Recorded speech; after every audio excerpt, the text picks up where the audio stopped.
This is Good Morning Transfers. The transfer market is in full swing, but Marcus Rashford's future still isn't resolved. We'll have the latest on him and Manchester City's attempts to bring in Omar Marmoush, with further talks to take place today. Arsenal win the North London derby, and Mikel Arteta gives a strong indication that they will try to sign a forward. Alexander-Isak might just be the best striker in the Premier League right now. Can Newcastle keep hold of their star man, though? And the pressure is mounting on Leicester boss Ruud van Nistelrooy. We'll look at the teams fighting to stay in the division and assess what business they need to do.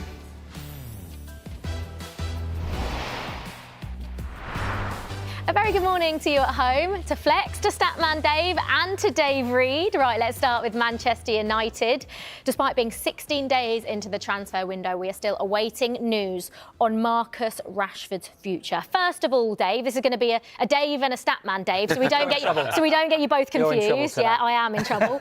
Dave, where do we stand currently right now on this Marcus Rashford situation? So Marcus Rashford's representatives are in talks with Manchester United now about trying to engineer a loan move for this transfer window. We know that his reps have been talking to clubs in Italy and Spain. AC Milan have put Rashford right at the top of their list for a forward target this month. Our senior reporter at Sky Sports News, Melissa Reddy, has spoken of Barcelona's interest in the player as well.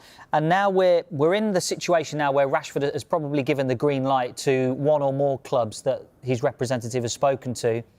And now it's about those talks being held between his agents and Manchester United to try and find out how this deal might be structured, and then for club-to-club talks to take place to sort out the finer details. So it feels like things are moving, but it's fairly slow, and you feel like it might run towards the end of this window. Yeah, this is a situation that I feel like is going to go on now for the rest of the window. I suppose that both parties want to get it sorted, and it's important to find the right solution, Flex. It is for club and player as well, because from the Manchester United side of things, it's just how much are they willing to subsidise his wages? What type of dent are they looking to take for how long as well? What type of deal are they really trying to aim towards, with an obligation, with an option, with just a straight loan to the end of the season to see how life is without each other and revisit it in the summer?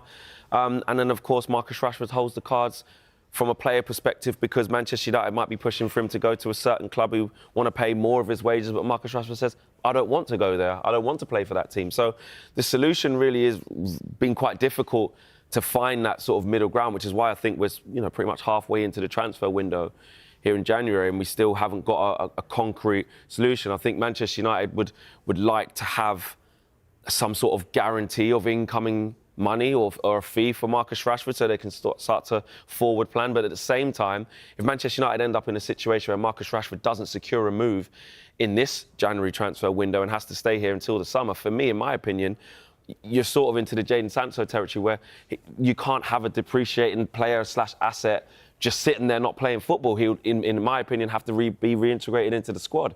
How does Ruben Amorim do that when Marcus Rashford says he wants a new challenge? So I think for both parties, they have to get a solution here, but it really is quite difficult. This is on, like Flex says, if we get to the end of the window, Dave, where there's Statman Dave, get to the end of the window where there isn't a resolution, is this just on Marcus Rashford to sort of change that mentality for at least those few months until the end of the season? Because at the moment, his mentality is, I need a new challenge. Yeah, for sure. But again, mentioned what Ruben Amorim said in the press conference. A new challenge could be at Manchester United. Obviously, at the moment, it looks like it's going to be elsewhere. Be it in Italy, AC Milan, be it at Barcelona, two clubs that I think would really suit Marcus, playing as a forward from that left-hand side. But Marcus can definitely adapt himself and be like, look, if I'm at Manchester United at the end of the season, I want to get that move at the back end of the season. There is nothing that's going to stop him playing football for Manchester United. But training has to be good. He has to get into the lineup. He has to take his chances. But you're looking at this season, he's not played since December the 1st. He's still the joint top scorer for Man United in the Premier League this season. So he's still there scoring goals. Yeah, I think from a negotiating point of view as well, you mentioned he's not played football for more than a month now. That's something that buying clubs or loaning clubs are going to be thinking about. And not only that, you don't really know what Marcus Rashford you're getting, and that's part of the negotiation as well. He had a great season 2 seasons ago. Yeah. What is he now? Where does he fit now? What Rashford are you getting on the pitch? And that is what loaning clubs will be telling Manchester United. This is why we can't pay all the money. This is why we can't pay all his wages, because we don't know which Rashford we're getting.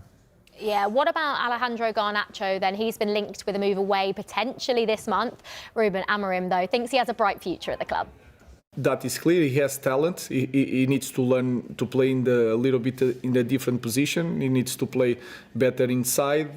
He improves a lot the recovering position when he doesn't have the ball.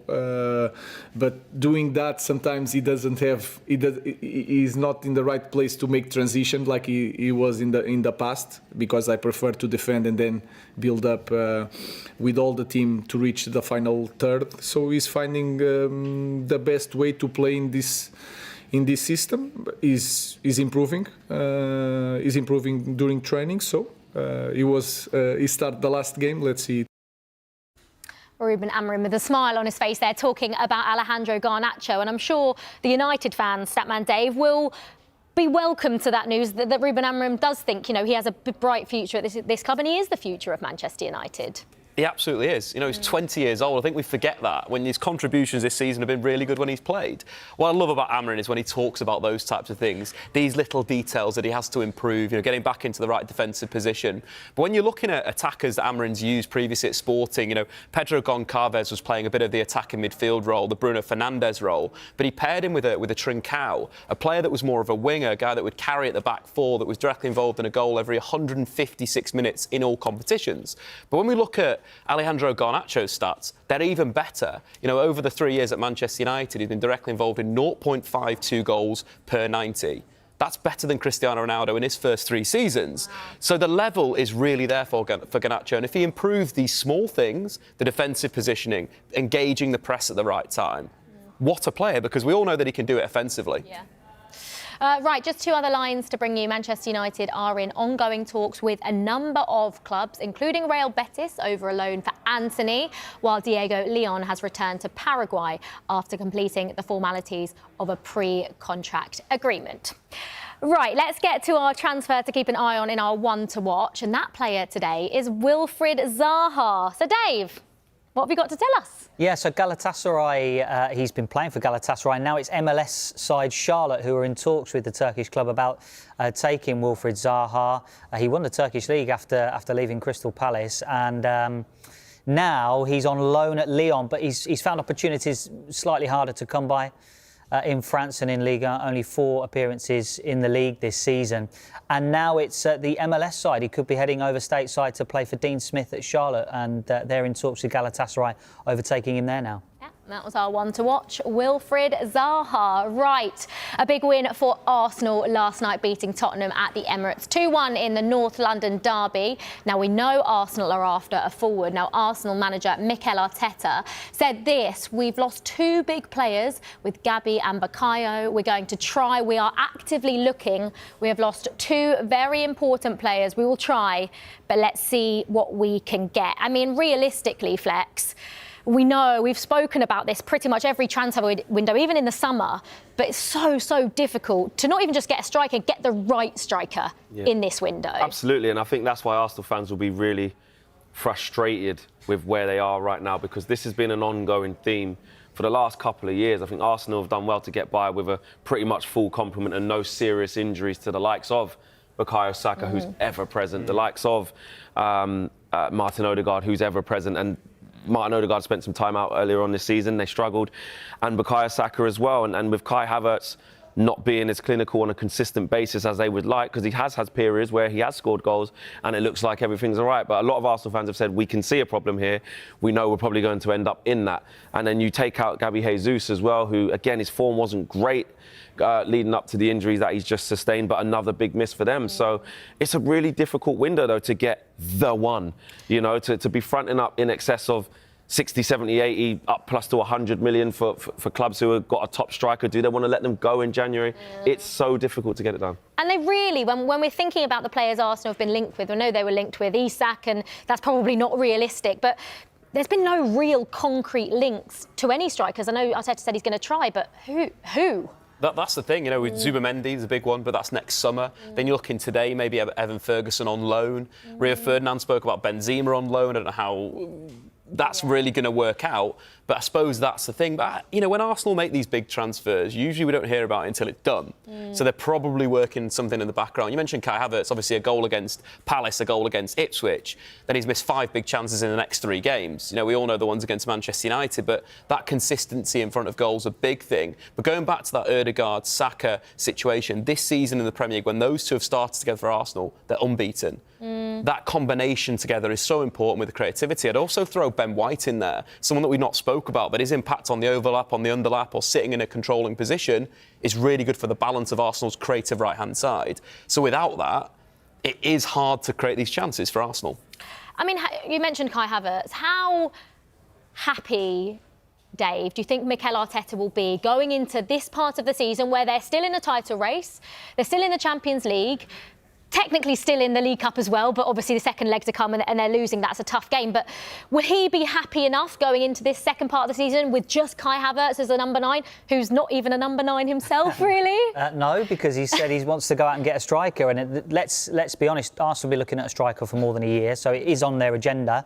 It's something that they want to do, but we've already spoken about how hard it is to get a striker that's going to get you the goals, but also, the right striker for your system and the way you want to play. I actually think the main focus here, a lot of the focus, particularly over the last few days since that Manchester United game, has been about Kai Havertz and the striker position. But I think putting that to one side, it's the Saka miss that's the problem for Arsenal. They're so reliant on him. 25 Premier League goal involvements last season, and up until the injury, he was projected to hit 30-plus goal involvements this season. He was having a tremendous year for Arsenal. Kai Havertz, I think, scored 16 goals last season. He's probably going to get around that amount this season. Were Arsenal fans going into this season saying, yeah, Kai Havertz is the guy for us? No. Was Arteta going into the season going, Havertz is the guy to get us 20-plus goals? No. Everybody knows that's not him. It's the Saka miss that's the real issue here for Arsenal. And now I think it's about other players stepping up. Ødegaard, Havertz, yes. Martinelli. Those are the players need to step up and score the goals that are going to keep Arsenal in this title race. And we've talked as well about Arsenal's reliance, or maybe over-reliance on set pieces, but that is one thing that's working at the moment. And I think it's about other players in open play stepping up for them. Yeah, well, obviously Arsenal beat Spurs in the North London derby. And what about Ange Postecoglou's side then? The priority remains for them in this transfer window a forward, and targets will be discussed after Randall Kolo Muani, who was a target for them, he agreed to join Italian side Juventus. I mean, Flex, was yesterday further evidence that Spurs perhaps need more than just a forward? I think so. I think it's been quite evident that Spurs need reinforcements. I think the difficulty is with Spurs is that they have so many injuries. Mickey van der Ven, Christian Romero, Ben Davis, Doggy, Bentancur, Odobert, Vicario. There's so many first-team players out that will be returning in a short space of time. If you're Ange Postecoglou and Spurs, you're trying to balance just how many do we get now that can fit long-term versus the ones that are going to come back, and then you've got a bigger problem on your hands. However, the top end of the pitch definitely has been something that has needed some attention, because you look at Richarlison, who's coming back off a long-term injury, got some minutes last night. Timo Werner's now picked up an injury, and his form before that hasn't been the greatest. Brennan Johnson has had some difficult moments. So it's a lot of pressure on the likes of Dominic Solanke, who's just stepping up to that level this year. And of course Kulusevski and Son, who isn't the same Son as he has been in the peak of his powers, although he scored last night. So I think they need an awful lot as well, but they have to get the balance right between just how much do you get when you've got legitimate first teamers coming back in a few months or so, in a few weeks or so, versus you need reinforcements. I mean, Randall Kolo Muani obviously agreeing to join Juventus. He was the one name that they've been linked with quite heavily in this first part of the transfer window. But is there anyone else, Dave, that they're interested in? I think you make a great point there, Flex. So they focus on the short term, fixing the issues right now, and looking at kind of, can we get a backup number 9 that's going to be comfortable sitting on the bench, or alternatively, do we play for the future? And I think that's when you look at the Spurs squad. The likes of Archie Gray, fantastic talent. build on that. And, looking into the Championship, Chris Rigg has been sensational for Sunderland. When you watch him, he plays so far ahead of where he is now, 17 years old. In terms of goal involvement, 7 so far in the Championship, 1 more than Jude Bellingham managed before he moved to Borussia Dortmund. That's the type of signing I think Spurs need for the future. The issue they've got, if they're, and Tottenham have targeted younger players, under 23, under 25 players in their transfer strategy. Have they got time? Has Ange Postecoglou got time to wait for those players to hit the level that is required for him? He needs results, and he needs results pretty quickly. And Koulibaly would be a player that would be able to impact the team probably fairly quickly. I know he's having his medical at Juventus today, so that's done and dusted. That's off the table for Tottenham. So we talk as well about injuries. These players are asked a lot of by the manager to go out there and physically able to complete what Ange Postecoglou is telling them to do. Now, with the injuries they've got, it feels like quite a few of these players aren't physically capable of doing what the manager is asking them to do. So he's not only got to go out and find players that are physically capable, he's got to go out and find players that are of sufficient quality right now to impact the team, because he hasn't got 2 years to wait for these players to hit their prime. Yeah. Everyone seems to be in need of a striker. We've got loads on the way. One of those teams is, of course, West Ham. We've got 5 players to tell you about that they're interested in. That's coming up after the break.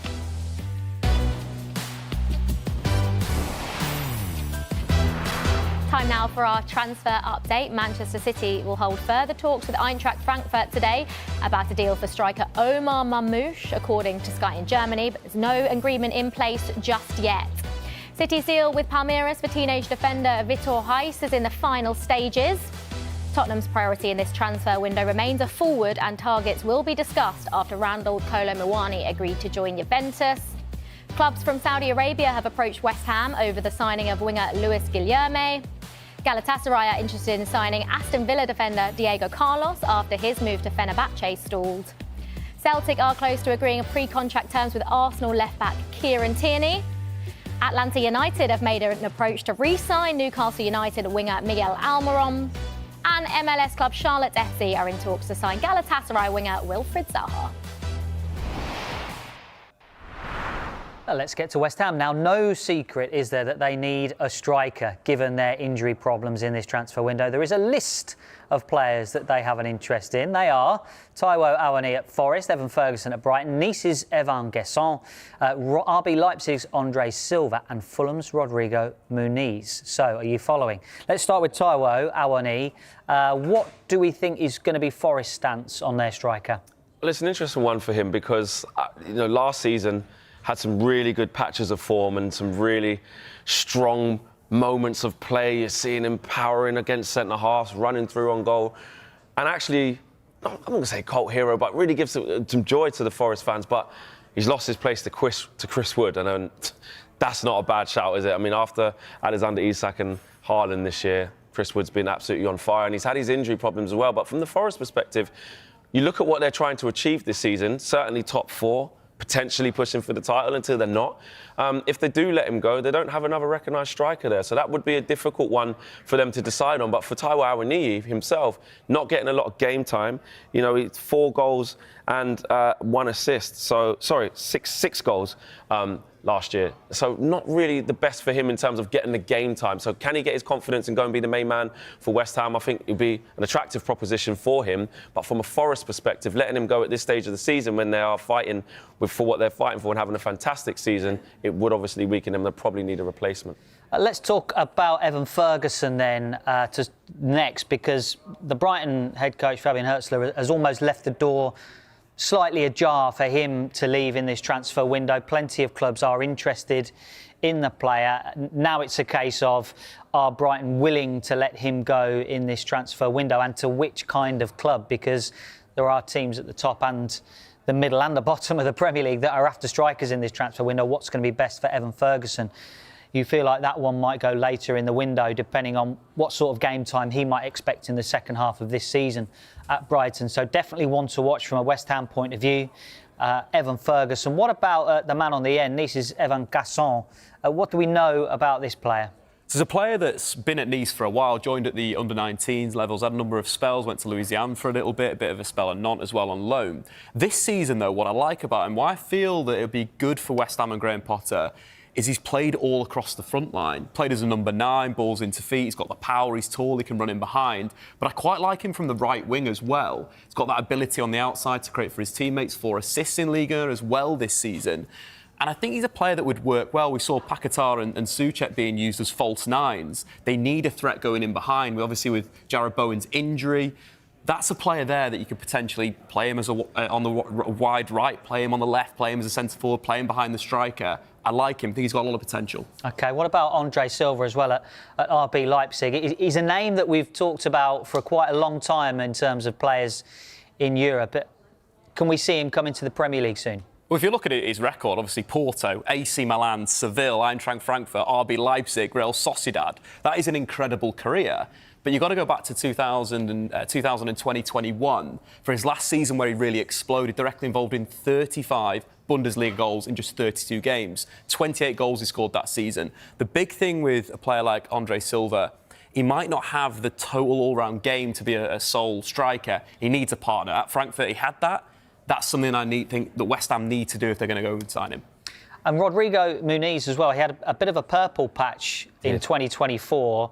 Seems to have lost his place a little bit with Raul Jimenez. So what might the future hold for him, and could West Ham be a possibility for that? Yeah, last season scoring 10 goals and mostly, yes, in a purple patch, but definitely saw some ability there. And even in games where he wasn't scoring, you looked at him and you thought he's strong, he can hold the ball up, he can get on a half-turn, he can make runs in behind as well. So he's quite a versatile striker, even though he's not a high-volume scorer. This season, though, just the 4 goals and 1 assist in 22 games, only made 5 starts. So playing second fiddle to Raul Jimenez, of course, no shame in that. He's having a fantastic season. But again, another viable option for Graham Potter at West Ham. They really need to get a striker. And I think actually Muniz could really accept that challenge. But again, Fulham would have to go and get someone else in because Vinicius hasn't been involved. He's had injuries as well, so they'd have to replace him. OK, well, as yet, West Ham have not made any formal approaches for strikers. We'll see how that develops. It's understood that boss Graham Potter wants to assess what he has first in the building before bringing in any new players. And one other line as well to bring you from West Ham. They could yet make a move for the Chelsea midfielder Kiernan Dewsbury-Hall. He hasn't started a Premier League match this season. Coming up, we'll bring you the latest on Man City's pursuit of Omar Marmoush, and can we expect some outgoings at Newcastle?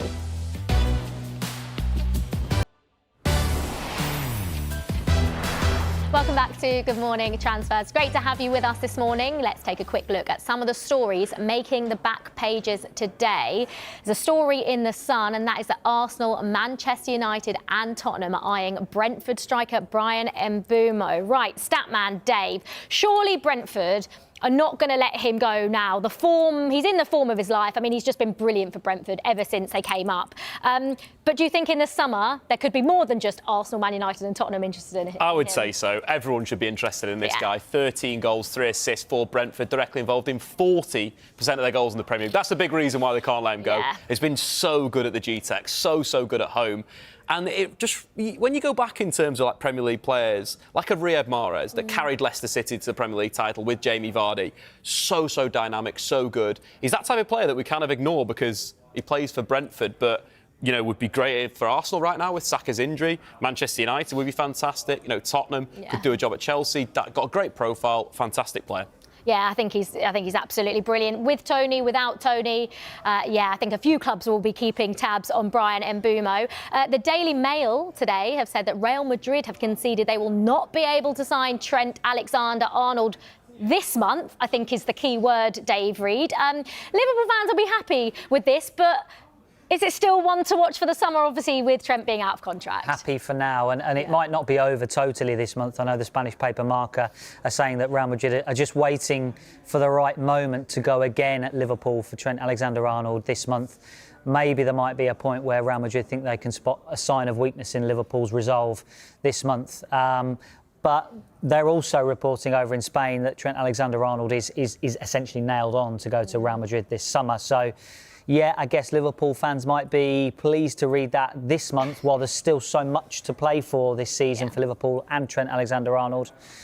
We feel like we're just kicking the can a little bit down the road until we get to the summer and it starts all over again. Yes, it does. Right, and in the Independent, Chelsea have made a £10 million offer for Deportivo La Coruña winger Yeremy Hernandez. Another one. Do we need another winger? I don't know if we need another winger. But who is Yeremy Hernandez? I don't want to answer that. It seems like one that they would probably get him in, then get him out on loan again. He doesn't look like somebody who's ready to come into the first team at Chelsea now and make an impact in the Premier League, of course. You never know how players can develop, but it doesn't seem like that type of fit. And Chelsea needing some more options with Enzo Maresca clearly not looking like he fancies the options that he has at times, making substitutions quite late into games. He has a £17 million release clause that's valid until 2030, but as you say, reportedly Chelsea trying to get him for 10 million.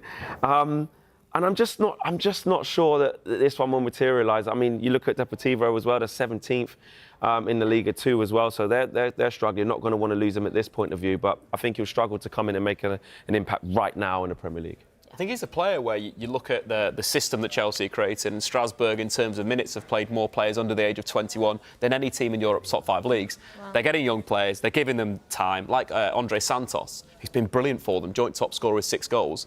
Hernandez is probably another one that's just going to fall into that. He's got a lot of qualities. We had a look at him this morning. You know, his finishing is always nice and low into the bottom corners, but it's probably, he needs a little bit of a jump up. Going from the second division in Spain to the Premier League is a big step. So Strasbourg is the perfect stepping stone to see whether he's good enough. Yeah. Well, Chelsea were overtaken by Newcastle for 4th place in the Premier League. They are on an incredible run.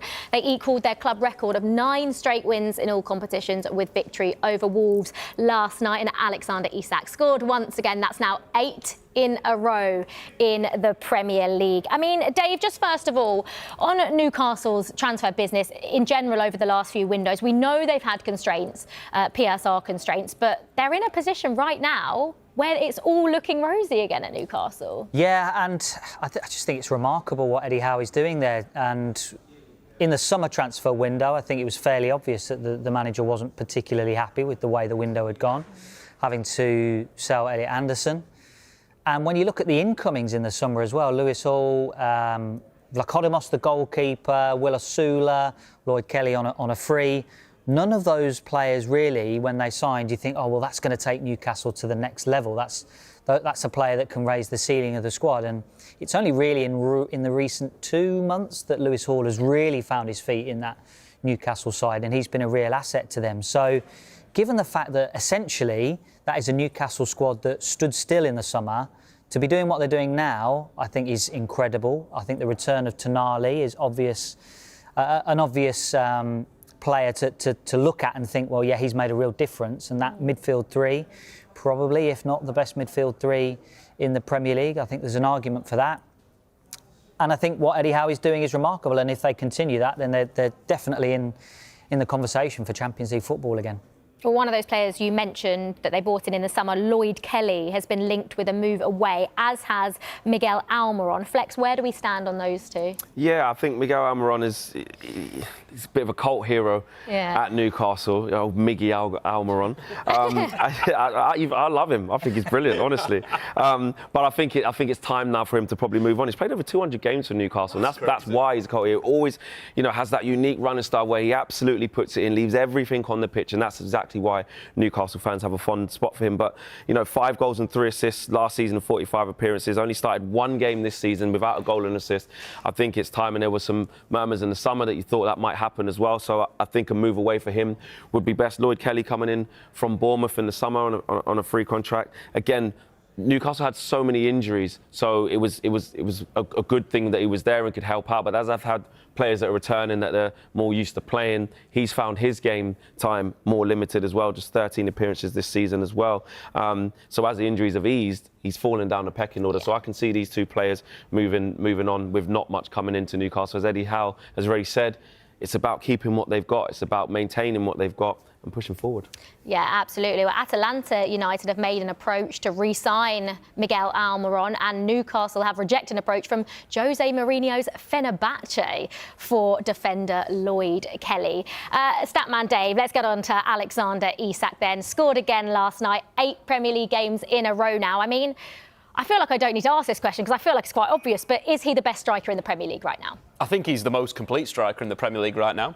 I'd still put Haaland a little bit ahead in terms of his goal scoring because of what he's done in the last 3 seasons. No, I'm talking right now. No, in this moment, still, Dave. as a finisher, Haaland is there. But as a complete footballer, Isak is the guy. Everything that you need in a centre forward, he has got. You know, in terms of goal involvements, 20 in the Premier League this season, 15 goals scored, 5 assists, most of any striker. He's second in the list in terms of goal scoring, just 1 behind Erling Haaland. But you look at that total game, that's the important thing for me. Mention the creative side of his game, most assists as a centre forward, most chances created as well, so it's not just the final ball, he's getting involved in the play.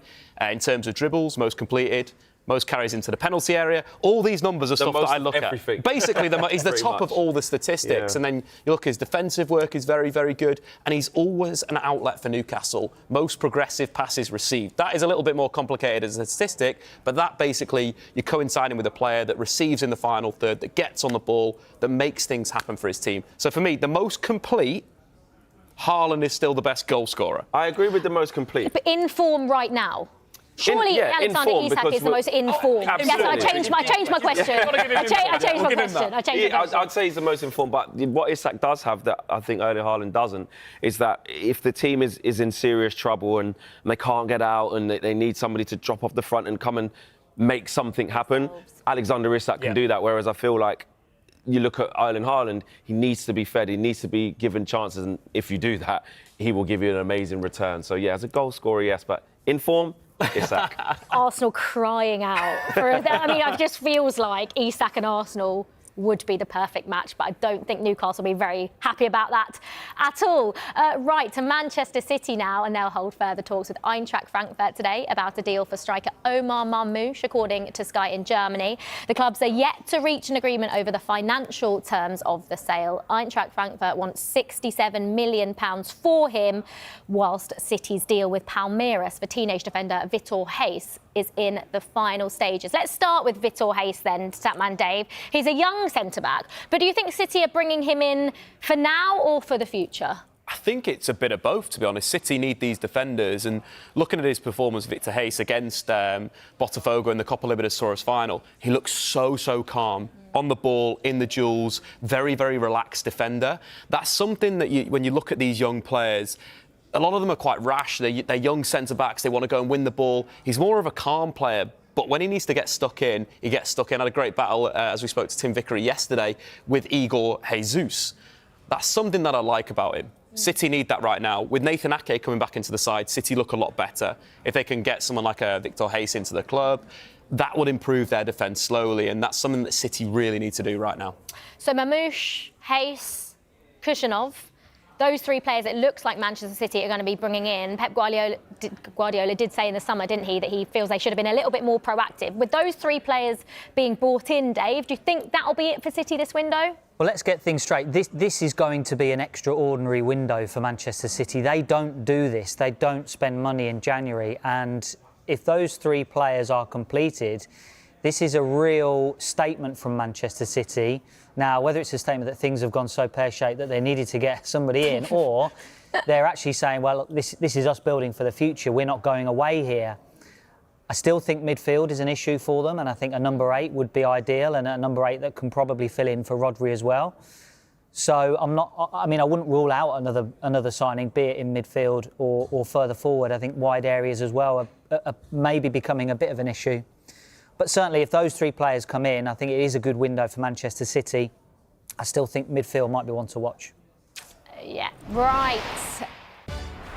Coming up, what do the relegation-threatened teams need to do this window to stay in the Premier League? We'll discuss that next.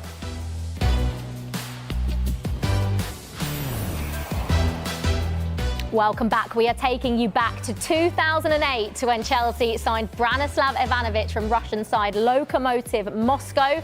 He made 377 appearances over a 9-year period in West London. And what a career. 3 Premier League titles, 3 FA Cups, 1 League Cup, 1 Champions League, 1 Europa League. Now, he scored 34 goals for Chelsea and some very important ones. I mean, me being a Chelsea fan, putting it out here, some of my favourite memories are the brace at Anfield in the Champions League quarter-final in 2009. He scored an incredible winning goal in extra time versus Napoli, that brilliant comeback in the round of 16 on the way to winning the Champions League in 2012.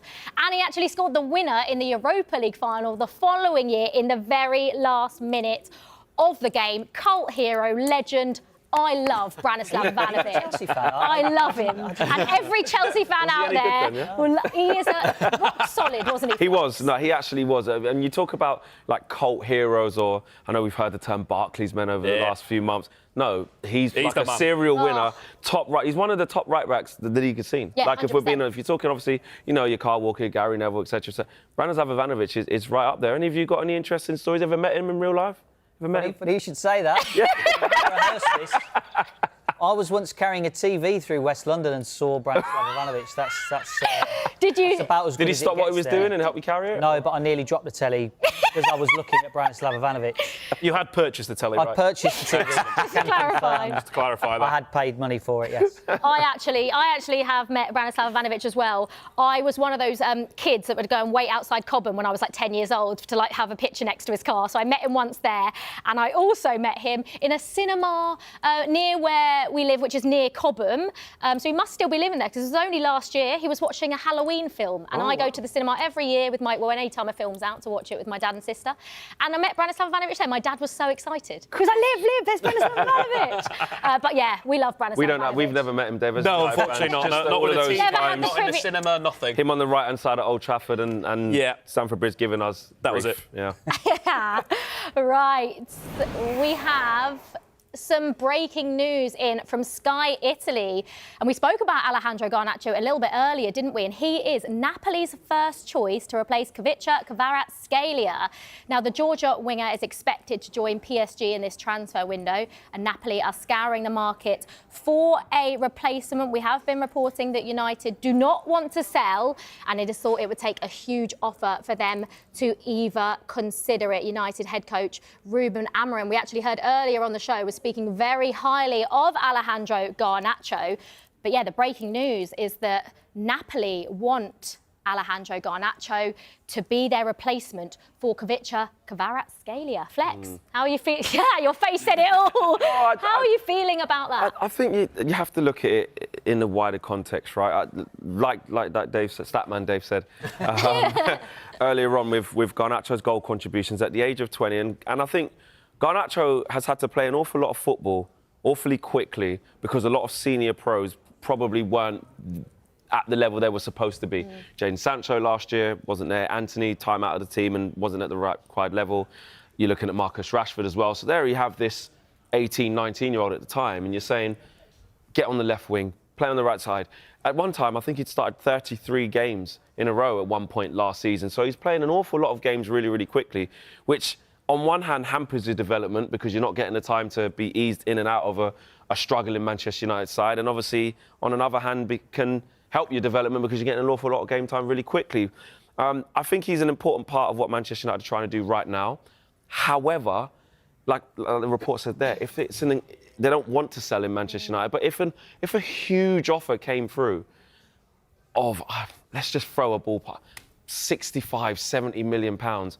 Yes, the argument is, you know, how would you replace him? But that's a significant amount of money that Manchester United could reinvest into the squad. He would represent 100% profit as PSR as a homegrown player, or play through the academy, shall I say. Be very interesting to see if that offer landed, what that would look like. What would you want? If Manchester United were going to sell Alejandro Garnacho... 150 million. No, I'm joking. I'm joking. About that, Flex, but at the same time, you think about money. The long-term value of Alejandro Garnacho, it's not going to be 60 million, it's not going to be 70 million.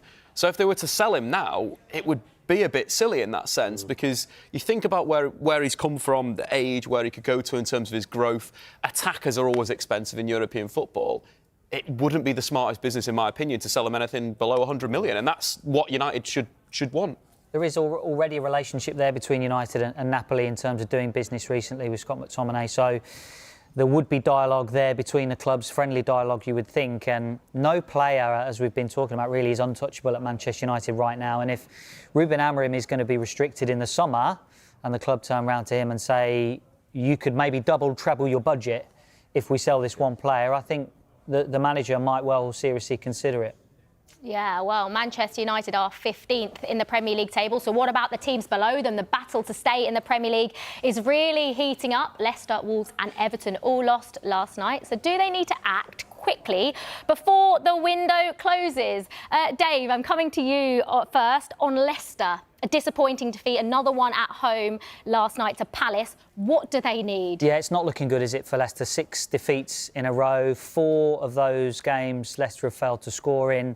And it's a problem in both boxes. I think they've got the second worst defence as well. So both ends of the pitch, they're really struggling at the moment. When Ruud van Nistelrooy came in, I think he wanted to get them a little bit more organised than they perhaps were earlier in the season. But that's come now as a trade-off, that they're struggling to find the net at the other end of the pitch. They're still a little bit reliant on Jamie Vardy.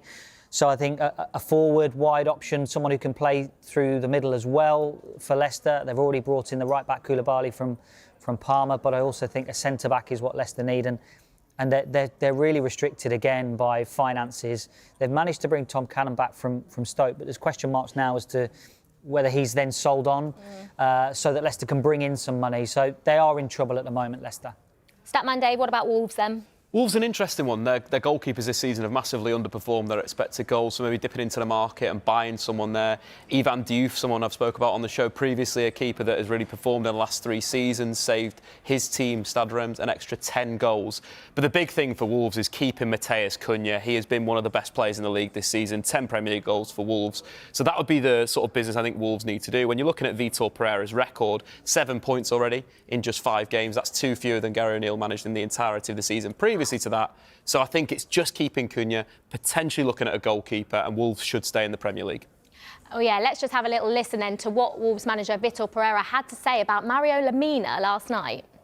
I can't bring a player that's come to me and say that I don't feel mentally in conditions to help the team. You know, with this commitment, I cannot bring him. Understand? If a player comes to me and said, I'm not in conditions to mentally to help the team, I don't have the conditions, I'm not, I want to leave, this is something that the club must solve. Yeah, Mario Lemina saying, I want to leave to Vitor Pereira. What do you make of that? Yeah, I think he's spot on. He's just walked into a difficult position at a new club that is fighting to stay in the Premier League. You need players that are on board. You need players who want to be there. It's a very, very easy decision for Vitor Pereira to make. And we all saw when Mario Lemina was stripped of the captaincy in that incident after the West Ham defeat. So he's probably looked at it and seen that it's untenable then, and he wants a new move. And apparently, if you listen to reports, reading reports, you know, Saudi is an option for him. So I think the quickest and most swift thing that Wolves need to do is help get move a player on who doesn't want to be there. Yeah, and just finally, Dave, I was going to call you Statman Dave, but it's Dave. Everton need a striker, obviously lost last night, didn't score, and looks like Armando Broja's going back to Chelsea with that injury. Yeah, David Moyes said that it's a possibility. It's going to be 12 weeks, I think, for Broja, so there's a possibility then that they might decide to cancel the loan for him to go back to Chelsea in order to free up a space, and that, I think, would help David Moyes and Everton out when they're looking for a striker this month. Scoring goals has been a problem, and they failed to score again last night against Villa. Yeah, it's been a problem for quite a while for Everton, hasn't it? Right, Good Morning Transfers is back at the same time tomorrow morning. You can catch that at 9 a.m. You can join us at 12 p.m. for Transfer Talk. French football expert Jonathan Johnson will be with us live. We'll also be bringing you Liverpool training live as well.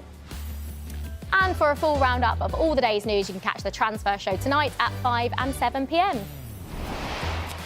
Thank you to Flex, Statman Dave and Dave Reed. Coming up, it's the Football Show. We'll speak live to Paul Marston for his reaction to last night's North London derby.